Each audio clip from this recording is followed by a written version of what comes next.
Welcome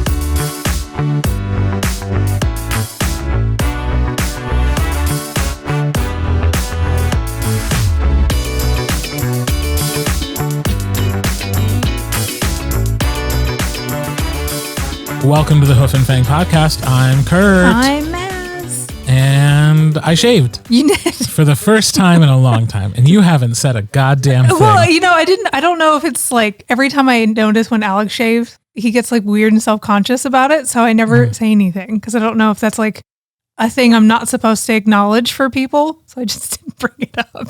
But like every time that he shaves, it's always like a big deal because he always has such a huge beard. And I'm always like, oh, you look so young. And he's like, I hate it. No. And I'm like, okay. So I've been trained out of it. I'll never be mad if you're telling me I look so young. Well, it was like, it's the rule of thumb. If somebody has a beard and it gets shaved away, they look like a child. Like it shaves off like 10 years to me. I'll take it. Yeah. I'll take it. So you look and much there's older. a lot less gray in your beard when there's no beard. Right, exactly. So, yeah. No, obviously I had to practice getting rid of the beard. Yeah. For the drag of it all. Yes. So happening next week. So it was time. It was time this weekend to kind of just get used to say goodbye. It comes back quickly once all is said and done. But yeah, didn't say a word, ladies and gentlemen. Not a word. I never 2 know. whole days. Didn't say a thing. I'm sorry. And I decided I would confront you about it. On the podcast. As you do. This is the time to air grievances about our friendship. Yep. That's why people start podcasts. Yeah, exactly. So you just pull out a fucking pamphlet. Yeah. Also. Yeah, actually, I have some note cards here. Yeah, right. I needed to make notes. No, what else is new? How's life? Life is good. I was able to finish the manuscript for Save the Vampire. So it happened. It happened. And she did it. I remember like I was in the final push. And I was like, if I don't get this done, Kurt's going to give me so much shit. So it actually helped motivate me just stay at the computer a little bit longer and knock it out. So excellent. Yeah, it is done. I got to type the end. I'm just going through Jess's notes and making sure I'm tightening some sections up before I kick it over to the betas. But yeah, done. It's 114,000 words long. Oh God. So have fun with that. You did it again. I did it again. It is you a did it beast. Again. It is a beast. You know what? I'll just make this last book so long. Yeah, I want it to be able to like use as a weapon. Mm-hmm. Yeah. You shall. Yeah. You shall be able to use that as a weapon. So I'm excited. So for the past 2 days, I've just been totally not creative. I just let my brain just cool all the way off. And I'm going to jump back into everything tomorrow when I'm just nice and refreshed. So yeah. Good. I'm happy. Yeah. This is going to be the 3rd series I've wrapped up. You know how I feel about you wrapping this one. I know. Maybe I'll do some short stories. Leave the door open for more. Oh, I left it open. I mean, there's still stuff they can do if I want to. Okay. But this is the ending for now. For now. Yeah. Fair enough. Yeah. Fair enough. What about you? How's your week going? Better until about like 2 hours ago. Oh no. When I realized I goofed and made some assumptions. And long story short, I have like 4 more hours of audio to record this week than I thought I did. Oh shit. That's not good. Yeah. So it's going to be a busy week. Yeah. It was earlier today. I was like, oh, this week's going by so easily. And I've scheduled the appropriate amount of time to get things done. Good for me. And then I looked and I was like, oh, that's right. This series has novellas in between. I was like, well, all right. So it's probably like an extra hour. And then I looked and it was like, oh, no, it's like a 4-hour novella. Oh, it's not co-narrated. It's just been assigned to me. Oh, no. Yikes. Oh. Uh-oh. And even though the novella is not mentioned anywhere in these production emails, I'm fairly certain they want it delivered with book 2 since it's described as the novella 2.5. Yeah. And like in the credits, it says, please keep listening. But it's going to be like over, maybe a little over half the length of the actual book. Oh, wow. Like it is so much longer than the one that was 1.5. Yeah. So like, I just did not see it coming and I was not paying close enough attention. And when I actually looked at it, I was like, oh my, oh my, just a series of oh my's. And that is when earlier today, I went right back in my booth and recorded another like hour's worth of audio because I was like, well, Is that when you had to remind yourself to eat? Yes. Because I heard you be like, I need to eat something. I need to eat something. Because I think I'd seen you like maybe twice all day.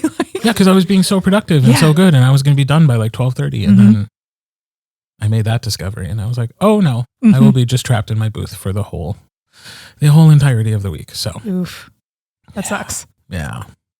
So, it's a fun little series, though. That's good. So at least you're having a good time with it, even if it's a lot of work. Yeah. So, and honestly, like getting to do the novella by myself, I think that'll be fun. That's cool. Because I can kind of establish my own stuff there. So we'll see. Cool. But yeah, gotta watch out for those novellas. Sneaky. Those sneaky little novellas just creep right in, and sometimes they're not so Ella. Sometimes they're just novels. Yeah, it's like 4 hours is long. To me that's a novel. Yeah, but it's a novella. So crazy. It must be like right at like 2 words away from it cracking over into a novel at this point. Like I don't know. So yeah, that's what I'm working on this week, and then I have a week of travel for the Rainbow Readers Cruise. So that is. I also spent my whole weekend just getting that stuff as in place as it could be a week in advance. Right. And then I have Saturday to get ready before I leave on Sunday. That's awesome. Are you excited? Are you more nervous at this point? I don't even have time to be excited yet because I'm still in rehearsals. Now I have all of these extra hours to record. Like, I don't have time to get excited about it until maybe I'm on the plane on Sunday. Yeah. And even then, like, I don't love flying, and I have a layover in Detroit. So like, yeah, it's going to be a while. And then even once I get there, I have to go to a hotel and then like sort of exist in the hotel until the next day when I can get on the ship. So it's like, it's a whole bunch of half measures until maybe like Monday at like 1:30 when I can finally be like, okay, now I'm here. Yeah. Am I excited to be here?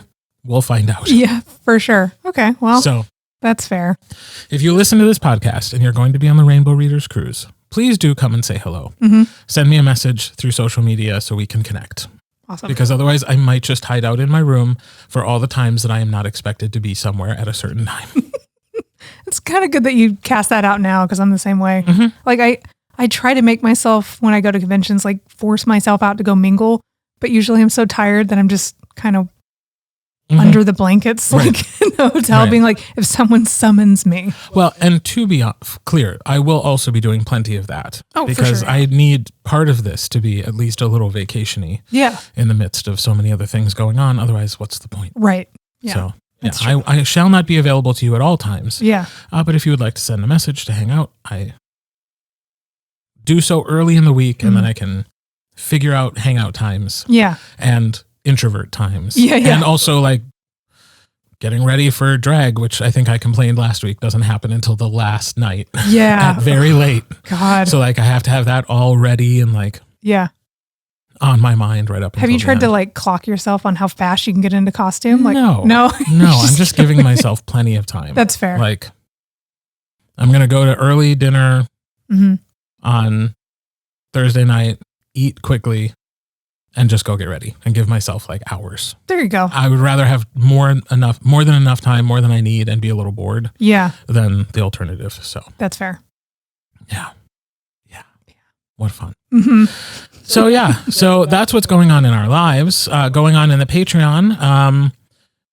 Next week, nothing. Yeah, because you will be on a boat. I will be on a boat. Yeah. So that is that's what's going on in Patreon. Isn't it funny that I even wrote out in the outline what's happening next week? Yeah, and I was like, no. Wait a second. Actually, none of this is happening next week. This is all because we're learning from past mistakes about overdoing things. Right. When I'm gone from Sunday to Saturday, a whole damn week, we're not doing things. That's fine. That's fine. That's a normal human thing. We're living, we're learning. Yeah. We will resume everything the following week. So that's what's going on there. Today's topic, because I'm going on the cruise, which is also a conference. Yes. And you and I have attended conferences before and shall do them again in the future. Yes. I thought we could talk about what it takes for us to get ready to go to a conference. Okay. What is expected of us as conference attendees? First and foremost, do you think people realize we have to pay more? to be there. I was going to bring that up. That's one of the things that kind of sucks. Like I don't know. I don't know the back end of how any of this stuff is set up, so I don't want to be like, this is wrong or right or whatever. But yeah, typically we are paying a lot more to just go and peddle our wares, and often run panels and do all this other stuff than it is for, readers to be able to come and attend. But I mean, I don't know. I kind of like when readers don't have to shell out as much, because then we get more people. If it's more affordable, then more people can go. But yeah, it kind of sucks when I'm like, cool, $500, great. You know what I mean? Right. Like, it's sometimes hard to scrape that up like last minute. So yeah, it's one of those things that until you start doing it, and like I even wonder if like at Comic-Con, like does Marvel have to rent Hall H for their things? I don't know. I'm sure Marvel is paying those people to be there. It's part of their contract that they're getting. Part of the money they make to do the movie is to show up to promotional events. Yeah. So like the people on those panels are getting paid. Right. But you do wonder, like, does Marvel have to buy the time at Comic-Con? I bet not. I mean, or are they being wooed? They've got to be being wooed. I have no idea. But when it's a huge powerhouse like Marvel, them being there is what's going to have people show up. So I'm sure Comic-Con's like, no, we will not only not charge you, but we are going to give you a bouquet of flowers for every day you're there. Yeah. Like, just something to get them to stay. But I mean, the actors and stuff are also making money because people have to pay for photo ops and autographs and all that good stuff. So just that's the first thing just to throw out there. Yeah. If you've never done it, if you're coming as an attending author or narrator, you are often paying more to be there and to have your little table where you get to then also try to sell books. Yeah. Which is one of the other expenses. Mm-hmm. So do you want to talk about some of the expenses that happen for an author who has to go to a convention? Yeah. So one of the things I think you have to make peace with if you are an author or creative going to these things is you're not going to make your money back. I mean, I don't know anybody, even like Lucy Lennox, who's like just money's thrown at her. Like she's so successful. Yeah. These cons, after paying for the ticket to go, swag that you need for your table, which is expected, you have to have free stuff for people to come over and pick up from your table, because otherwise, I mean, people just kind of float by unless there's like a cool bookmark or sticker or something to kind of get their attention, because they probably don't know who you are. So all the free stuff that you're not getting any return on, it's just, you're just fanning money on the table basically, and restocking your books. We have to buy our books before we can sell them out. I mean, we buy them at cost. They're a little bit cheaper, but we have to take our best guess on how much stock to bring. And I've been in those situations where I've definitely bought too much, and then I have a whole big ass box to lug home, and I'm like, cool. Yeah. And I think my first time going to GRL, I sold out, and I was like, woohoo. yeah, but I had only brought like 5 books a piece. Oh, so wow. I was sold out fast because I honestly didn't think anyone was going to buy my stuff, and I was wrong. And I was like, wee. But after paying for all that stuff, even if you sell 20, 30 books and you feel like you're doing great, after hotel costs too, like you're feeding yourself, you're staying somewhere, your ticket price, stupid banner you have to buy, your table runner, just everything that you need. I'm always in the red. Like I've never made my money back, but certainly not in that moment. No, like the investment is, the thinking at least is that in the long term, right, it builds your audience, and those people, even those who didn't buy your book then and there, can become customers in the future. Right.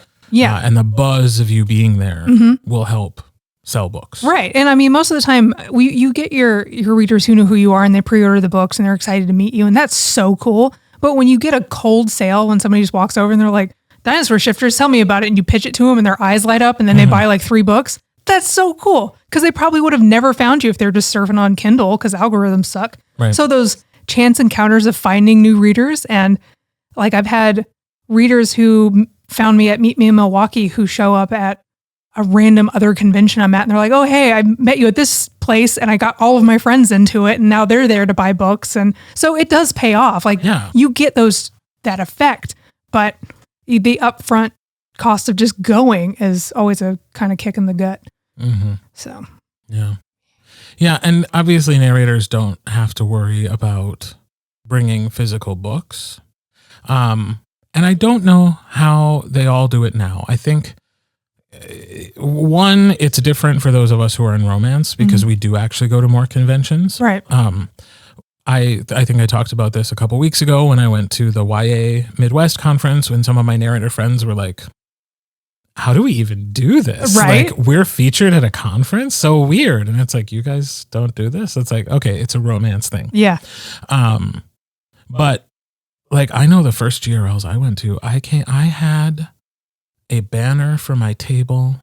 I had pens and keychains and like custom postcards that I got the art for. Yeah. Paid I remember those. Yeah. for, and colored pencils and buttons. Like, I've done so much stuff. Yeah. And I end up going home with so much stuff. Yeah. And so now I wouldn't do that again. I would definitely tone it down. But some sort of swag, some sort of giveaway, some sort of like, this is how you can remember me. Right. I think is certainly important. You know, business cards are pretty standard still for exchanging at these sorts of conferences. My business card actually has a QR code on it, so people can just scan the QR code and automatically upload my contact information into their phone. Oh, fancy. So that saves me some money because I'm not ordering as many cards. Because as often as possible, I say like, here's one, can this group of people share it? Like, or just here, scan this QR code and now you've got my information. Yeah. I'm not even giving you the physical card. Yeah. But I have to pay for that service. Mm-hmm. So it's even stuff on the back end like that. Right. And then in a certain way, you're also paying for the website and all the things that you're directing people to. Mm-hmm. You're paying for that as well. Yeah. You're paying to be met in person, but then also easily found online. Yeah. For when they want to actually get in touch and hire you. Mm-hmm. So yeah, there's a lot you have to put in place before you walk into those rooms. Yeah, for sure. And none of that even count, like if you have to buy a costume or if there's theme nights yes. And I'm sorry, Joel, you know I love you, but there's a fucking theme night for every night on this goddamn boat, and I'm not doing any of them. Yeah. I hate theme nights. I hate dances. I don't want to do that at a book conference. Yeah, I'm not a huge fan of it. I thought the first couple were novel, but honestly, if you think about it, why are we doing this? It's a bunch of introverts hanging out reading books, and you're making us go to a dance? Yeah, no. Just, we should have like cool, quiet rooms to go sit and read our books, Right. mingle if you want to, Yeah. maybe have a cocktail. I'd go to that. Right. So if you're at the Rainbow Readers Cruise, do not expect to find me at the dances because that's not for me. Yeah. Those aren't for me. And I'm certainly not taking the time to curate special outfits for each of those places. I already had to curate a fucking drag look. Yeah. That's what you get from me. I will not be also wearing special outfits every night of the cruise. Sorry, not sorry. Yeah. I'm a grump that way. Some people find it charming. You decide. Yeah, I don't. Well, because I'm like, I'm not a costume person. I don't know how to sew. So if I have to come up with a themed outfit, what the hell am I going to do? You know, if whatever I can find on Amazon, I guess, and just roll in with like weird shit hanging off my face. Like, I don't know. So yeah, the fact that you put together a full drag look, I feel like is going above and beyond. Like, that's amazing. It is. Yeah. I have gone above and beyond. So yeah, I think you get to skip all of them if you're going to do drag. Like, that's the rule. Well, that is the rule for me. Yeah. But you know, all these other little narrator twinks are going to show up and be like, look at me in my cute little outfits. And I'm dancing until 1 a.m. with Good all the for fun you. people and be like, good for you. That's fine. We Good for you. were never the Have cool fun. people. It's fine. That was never me. It was never going to be me. I can't even blame being old. No, That's not me. No, I was the nerdy gamer kid or like the anime kid. I wasn't going hanging out dancing with the cool kids. Give me a break. No. So yeah, more quiet reading rooms. Yes. And more arcade game areas Hey, there for you nerds go. For sure. at conferences. Just somebody like bring a this. Switch and we'll have a great time. I don't know. And just like one night could be a party. Yeah, like the first night you're there, that sounds super Sure. fun because everyone's rolling in, everyone's excited to be there. You're kind of like kicking off the event. A Friday night, loose gala kind of situation where you can just kind of hang out and mingle and drink, perfect. That's exactly my speed. Right. But yeah, full ass dance party. Come on, dude. No thanks. No. Not for me. No. Not for me. So yeah. So what are other things that people just might not know about like the experience of going to a conference for an author? I think it is, man, I will always be stressed out the day of the signing because books are so fucking heavy. You know what I mean? And you've got this little stupid cart. Even if you get like a really nice cart, you still need another body there to help you. So a lot of the times authors have a PA, a friend, somebody who they've tricked to be there with them to help. I've gotten Alex to help me like twice, and it's great because he'll carry everything. But yeah, I'm like trying to wrangle a standing banner and 50 million pounds worth of books and all my swag and whatever other stuff I need to throw in there. And then I'm trying to heft it down multiple flights of stairs, and you've got to run to your table. And then even if you've practiced setting up your table, you change your mind. Mm-hmm. So like you have to set everything up like 14 times and then try to make sure you have all of your pins and your Aleve and your backup batteries. And does your phone get Wi-Fi? Because if it doesn't, you can't use your Square to pay. People can't use card. You have to make sure you have change for people who use cash, who bless you if you use cash, because that's amazing. But it's just so much shit you have to remember and bring and lug around. And you're often stuck at your table for hours, like minimum 3, sometimes 10, just depending on the con. Like they'll have like lunch breaks, but you have to come back. So you're just stuck all day, just peopling constantly for hours. And I think by the end of the day, I'm so shot like mentally and emotionally that it goes from me being this perfectly curated, like everything's perfect in the box, to I'm like just shoving everything into one big cardboard box and kicking it onto the truck. So yeah, it's just so much. So like the signing is one of the mornings of the signing is always my least favorite part because it's when I'm at my absolute manic, like optimal manic state. And then after that, it's usually not so bad. But I usually, if you see me at a table, I have a headache, guaranteed. Like I'm just dehydrated, stressed out, happy to be there, but so fucking tired. Like it's a lot. Yeah. Reasonable amounts of time would be a good thing, but they are often trying to give the readers the time they need. Yeah. Versus the authors or narrators the time they might need. Right. Which is just another part of the experience, which is that not only are you paying more, you're also the entertainment. Yeah.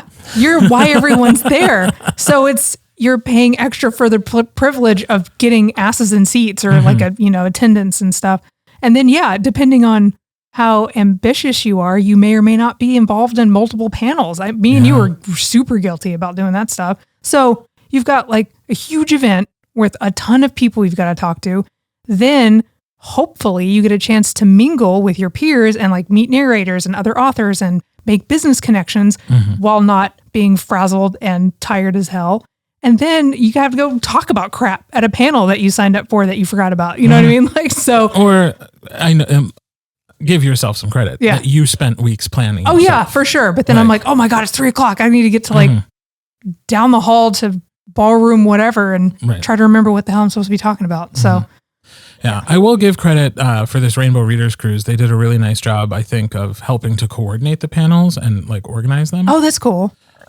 So we've talked about that as like something that really should be a part of any conference is there should be support to make sure the panels are interesting. Yeah. And there's not a lot of overlap in the content and that people who want to see a certain track of things aren't like, they're not all happening at the same time. Yeah. You know? Yeah.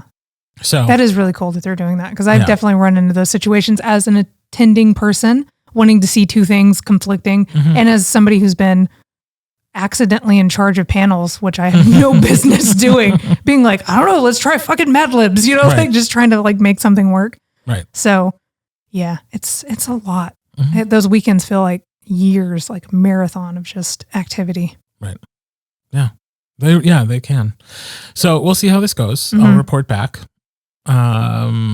Hopefully, I mean, they're always fun. I'm not going to say hopefully it's fun because of course it will be, but hopefully it's not crazy or just rushed and manic feeling. Those are the ones that really just kick my ass.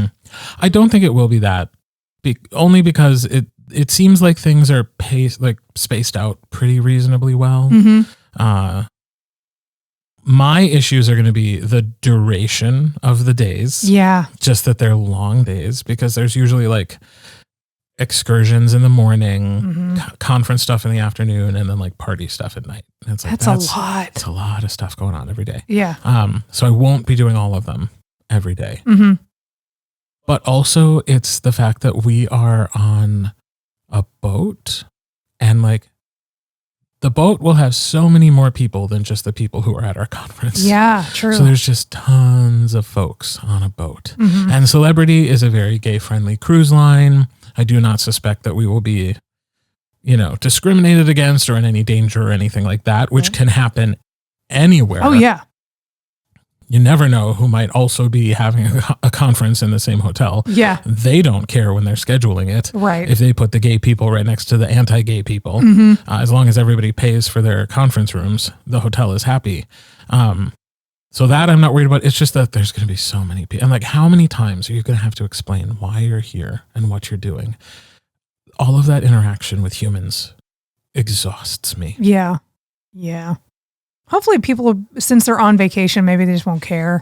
I'm sure you'll get a couple of people who've had a couple Mai Tais. They're going to be like, what are you up to? What is this? What's happening? Right. But right. And that's the part that I'm like, well, we'll see how it goes. Yeah. We'll see how it goes. So, yeah. But I am curious because I haven't been to a specifically queer book conference since the last time we went to GRL together, which was years ago. Yeah. And I have noticed a difference. We've talked about this before too, I think, that sometimes just like, it's not even so much that your presence is important, it's that your absence will be noted. Yeah. And I definitely feel like since I stopped going to GRL, I don't have a ton of new indie authors reaching out about asking to work with me. Yeah. And you do start to see the people who are going to those conferences posting about the relationships that they've built and the books they're doing. And I was never particularly successful at GRL specifically. I can trace one book back to that conference directly. Nice. But, it's the indirect, like you're just kind of there, you're in the mix, you're talking to people. Yeah. You're getting people excited about your presence and all of that. So again, sometimes your absence will mean more than your presence ever could. And so it's like, I'm going back into the world of gay book conferences. Yeah. And we'll see how that goes. And I will be back to report on that. Not next week, but the following week. Yes. And I'll let you know how it went. Although if there was something major that happened, I'm sure you'll find out about it before I even get back to talk about it. Yeah. Because when things go wrong at book conferences, it is all over the internet. Hopefully that's not it'll be a nice catching up kind of thing, because fingers crossed. But it is the first time this is happening. Right. So the potential for chaos and disaster exists. Always, yeah. Always, but especially the first time doing something. Yeah, so, for sure. Fingers are crossed, and I'll let everybody know how it went in a couple weeks. Love it. So, yeah. Speaking of conferences, I figured now would be an okay time to reveal that you and I will also be at another conference in 2025. Yeah. Together. Indeed. Happening right here in Green Bay, Wisconsin. I'm so excited about that. Yeah. We don't have to fly anywhere.